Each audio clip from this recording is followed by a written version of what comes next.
Suppose indeed we want to go through the Orion Nebula and go to the throne of God.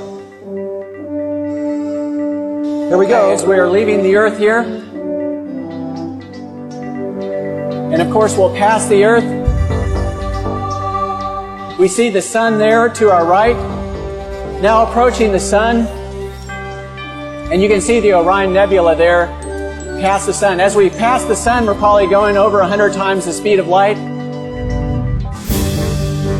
And approaching Orion, the individual stars will be passing at different times because they're at different distances from the earth. But it's actually in the Sword of Orion. The middle star of the Sword of Orion is the Orion Nebula. We're approaching it here. Coming closer, coming closer. The Orion Nebula is 1,500 light years from the earth. That cavern is actually 100 light years wide. You go into the center of that cavern. We're circling around the trapezium cluster here. This is actually something you can see with the home telescope if you're interested in looking at it. You won't see the nebulosity, but you will see the trapezium.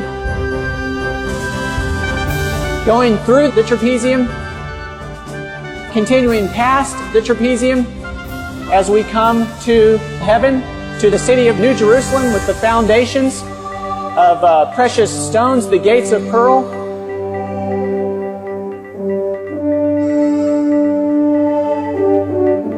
Approaching now to the temple in the New Jerusalem. The sanctuary. And as we go to the sanctuary, what are we going to end up with? There is indeed right before us Christ the great high priest and the Ten Commandments. And the Ten Commandments. The Ten Commandments.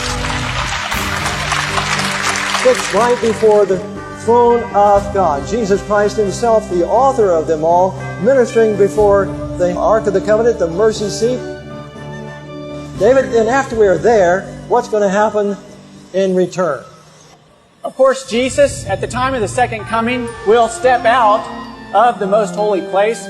He will begin to come back to the earth. Of course, Jesus leaving the New Jerusalem there, coming through the open space in Orion.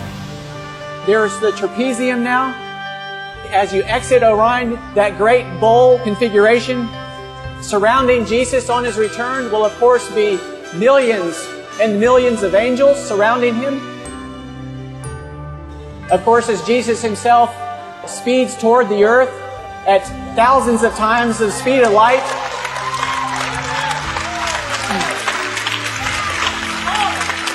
he will have to slow down as he approaches the earth.